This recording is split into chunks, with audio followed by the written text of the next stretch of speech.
Bem, mais uma vez estamos nos encontrando com o professor Delfinetti, sempre um enorme prazer conversar com o professor.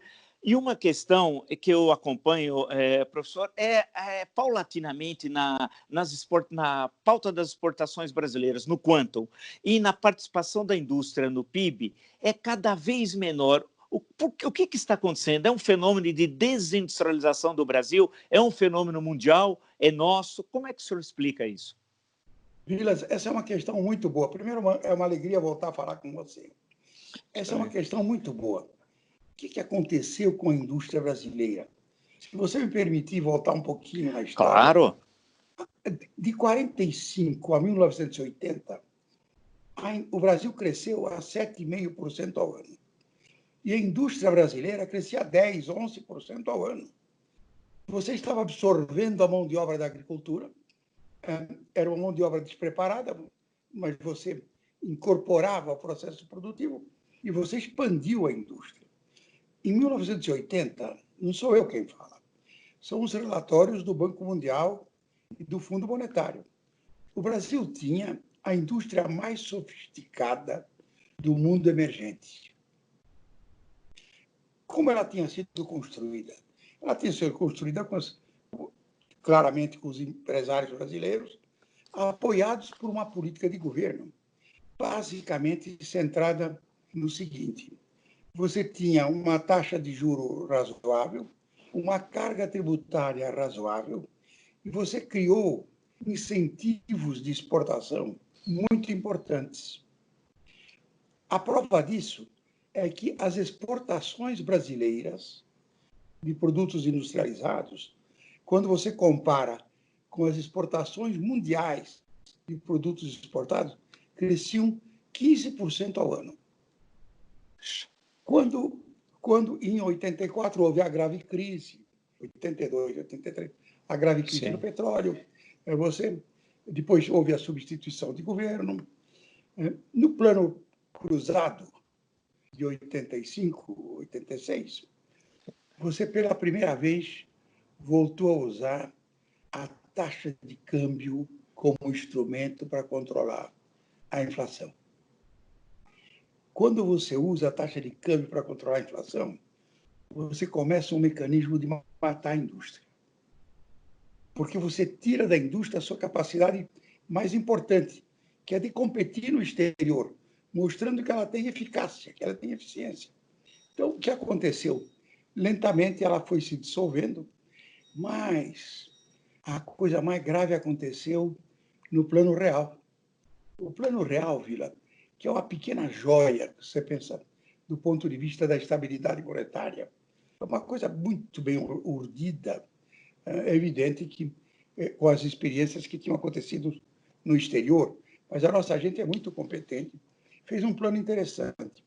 Mas este plano interessante exigia que o governo caminhasse rapidamente para o equilíbrio fiscal. Tinha um déficit fiscal de uns 3%, 4% do PIB, que no primeiro governo Fernando Henrique ele devia ter corrigido isso, para que o plano tivesse grande sucesso. Ele não corrigiu. Como ele não corrigiu o equilíbrio fiscal, para que não falhasse, que não fracassasse a política antimonetária, foi preciso que o Banco Central tomasse uma medida muito dramática. Elevasse a taxa de juros dramaticamente, para você não ter problema em contas correntes, para atrair capitais, para substituir aquilo que você exportava. O que aconteceu? Você teve sucesso na atração de capital, mas você impôs à indústria 4 anos de um congelamento de câmbio, praticamente, à custa da maior taxa de juros, eu sempre brinco, do universo. Se existir vida em algum outro lugar, ninguém aguentaria uma taxa de juro real de 26%, não na Selic, 26% ao ano real durante 4 anos. Quando entrou Armínio no segundo mandato do Fernando, era tarde. Você desvalorizou o câmbio, tudo, mas nunca mais a indústria se recuperou. Você teve um processo realmente de desmontagem do setor industrial, que nos acompanhou até hoje. Nós nunca mais recuperamos aquele nível de sofisticação industrial que nós tínhamos. Continuamos com algumas coisas que já tínhamos conseguido, mas fomos ficando para trás. Se você olhar, inclusive, nas estatísticas, as exportações das indústrias mais sofisticadas diminuíram. Nós regredimos na qualidade da exportação, ou seja, regredimos na qualidade da nossa produtividade industrial. É isto que explica porque, na verdade, é tão nítido. Se alguém tiver curiosidade, faz um gráfico do PIB. Sim. O PIB é composto de 3 componentes: a agricultura, os serviços e a indústria. Você vai ver o seguinte: até praticamente 85, 86, o comando do crescimento era dado pelo setor industrial. Então, é ele que comandava, ele era o fator mais importante. A partir de 85, com esses mecanismos a que eu me referi, de controle de câmbio, controle das atividades internas da indústria, alta taxa de juros, você vê a indústria murchar e o crescimento ser puxado pelos serviços e pela agricultura. É tão visível isso que não precisa ser um economista, um homem muito sofisticado, um estatístico, para compreender. É visual. A indústria foi realmente prejudicada pela natureza da política econômica adotada a partir do Plano Real. E como sair dessa situação, doutor Delfim? Como voltar a que a indústria passe a ter um papel significativo no PIB e nas exportações? Aqui eu acho que aqui é uma questão interessante. Aquilo tudo era a indústria 2.0. Nós estávamos no top da indústria 2.0. Nós estávamos no estado da arte. Nesses 30 anos, a indústria passou para o nível 4.0. Nós hoje somos uma indústria antiquada, uma indústria que sofreu dramaticamente, uma indústria que está absorvendo muito lentamente as novas tecnologias. 3 ou 4 indústrias do Brasil se livraram disso porque foram para o exterior. É o caso da WEG e outros casos de exemplos importantes, em que desenvolveram-se tecnologicamente com muita velocidade e ainda hoje estão no estado da arte. Mas a indústria nacional, a grande indústria paulista, essa está defasada. Essa realmente precisa de novos investimentos, precisa de um novo vigor inovativo. Nós estamos precisando. Isso é uma política de suporte da indústria. Mas não é uma questão de suporte da indústria.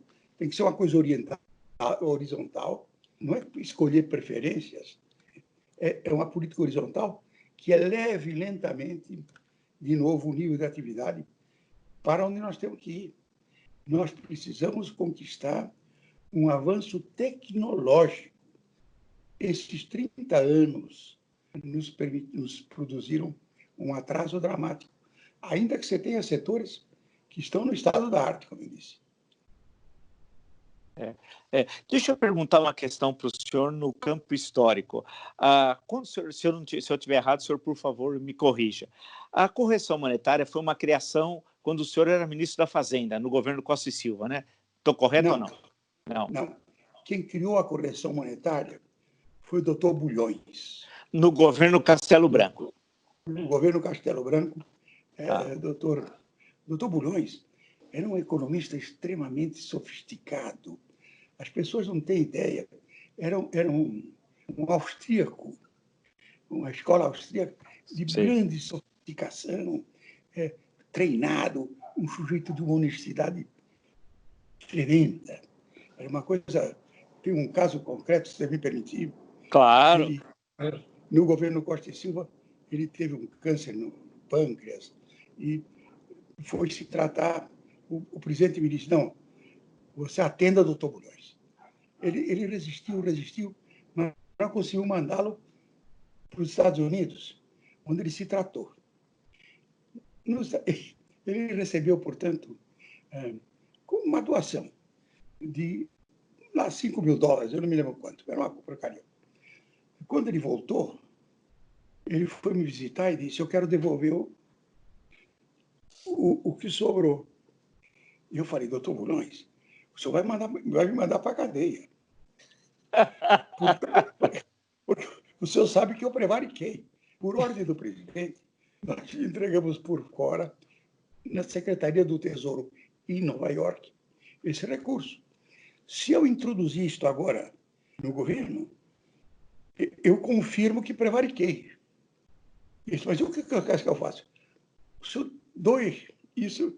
E ele foi para uma igreja, não sei, e doou o que tinha sobrado, que não eram uns $400. Olha. Era uma figura realmente fora do ponto na política brasileira. Esse sujeito, por que ele inventou a correção monetária? Na verdade, essa correção já também tinha sido pensada pelo Bulhões Pedreira, por gente muito competente no Brasil. Foi ela que salvou o Brasil, que nunca houve uma corrida sobre o real, porque o real, com a correção monetária da taxa de câmbio, era equivalente ao dólar.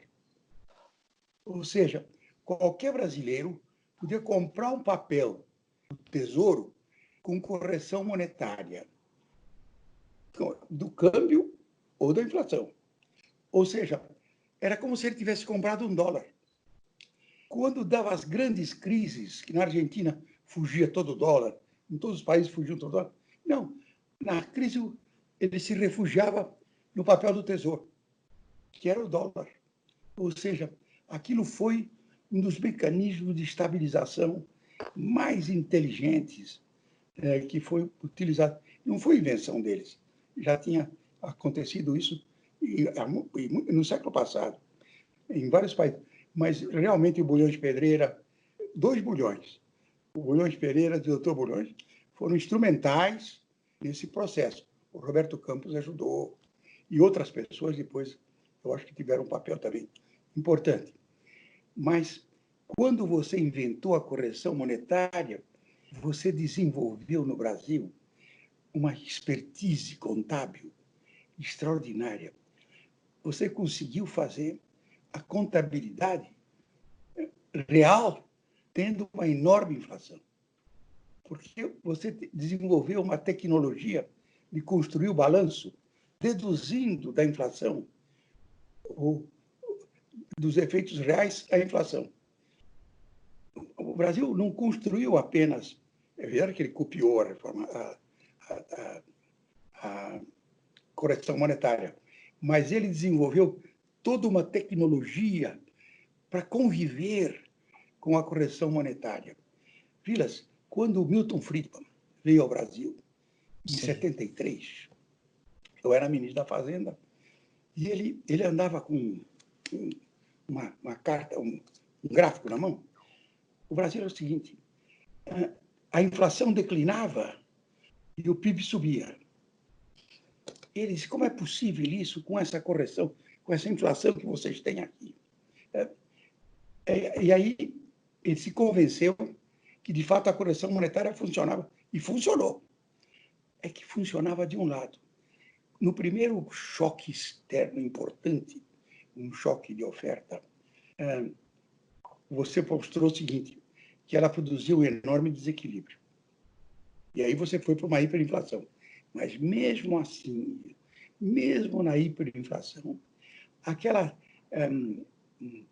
tecnologia que você tinha desenvolvido para acompanhar os balanços serviu. Nunca você desorganizou a sociedade, a economia, pela hiperinflação. Tinha uma inflação de 3.000% ao ano e funcionava. É claro que era uma coisa muito precária, mas tudo isso graças a uma tecnologia desenvolvida no Brasil. Professor Delfim, muitos fazem uma crítica à correção monetária, que era a seguinte, que ela transferia a inflação do passado para o presente. Em suma, ela era um elemento multiplicador, ou de permanência, melhor dizendo, da inflação. É correto isso ou não? Eu acho que, na medida em que ela permitia o equilíbrio com o nível de inflação, e como as forças para produzir inflação continuavam, acontecia mais inflação. Não era ela que produzia mais inflação. Na verdade, ela tinha sido um mecanismo de leniência com a inflação. Porque se você, no fundo, se você fizesse uma política... Tanto é verdade que quando você interrompeu a inflação, você acabou com a correção monetária. Agora, ela, de fato, ela tinha uma carga, é uma esterese. O passado exercia pressão no futuro, sim. Todas as críticas são procedentes. É que você tem que balançar crítica com benefícios, prejuízos com benefícios. E eu suspeito que a correção monetária foi um instrumento, como eu disse, não inventado no Brasil, mas aperfeiçoado no Brasil, no nível que permitiu ao país continuar se desenvolvendo com taxas de inflação gigantescas. Ninguém conseguia entender como um país com 200% de inflação podia crescer 11% ao ano. Sim, sim. Não, esse é um desafio que os mais novos, com quem eu converso, quando falam de certos momentos do século passado da economia brasileira, perguntam assim, mas como é que foi possível conviver com 100% de inflação ao ano, por exemplo? E tivemos muito mais que isso, na verdade, né?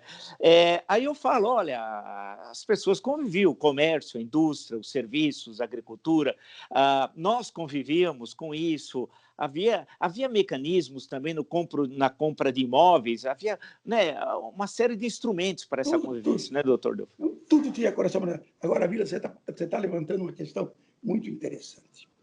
Enquanto a correção era anual, as coisas funcionavam muito bem. Mas, quando a inflação chegou a 40%, 50% ao ano, você começou a desenvolver o desejo de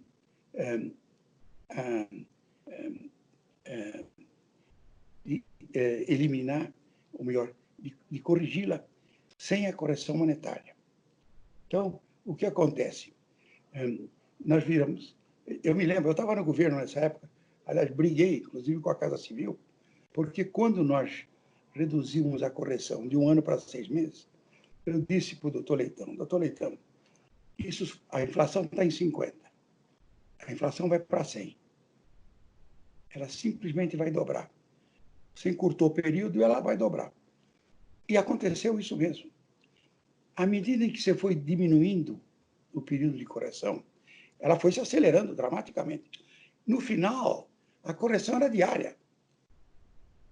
Era do dia para a noite, quer dizer, você fazia a correção do dia para a noite. Então, você estava caminhando para a inflação infinita. Foi quando veio, na verdade, o Plano Real. Todos esses instrumentos, eles têm condições internas e externas para produzirem bons resultados e, normalmente, isso é como o organismo humano. Ele se acostuma com o remédio. E aí, o que acontece? À medida que ele se acostuma com o remédio, você aumenta a dose.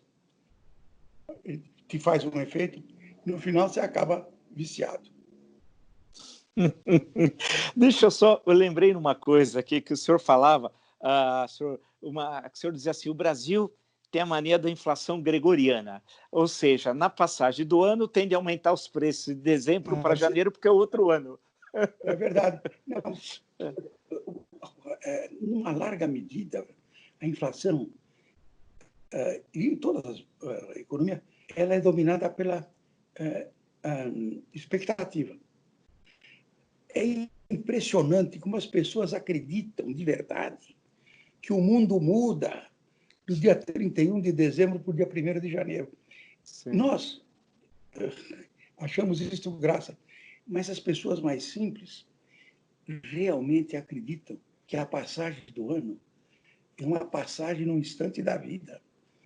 Ninguém se conforma que a passagem de 31 de dezembro para 1º de janeiro é igualzinha à passagem de 31 de janeiro para 1º de fevereiro. O tempo não... Ele corre, ele flui uniformemente. Os homens é que introduzem no tempo os seus efeitos.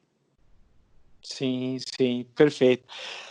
Eu vou deixar para o nosso encontro na semana que vem uma passagem do professor Delfineto, gastrônomo, que é a seguinte, que o senhor dizia, uma frase que se consagrou, uma leitura, de que era necessário deixar o bolo crescer, que era preciso, condição sine qua non, o bolo crescer para poder dividi-lo, né?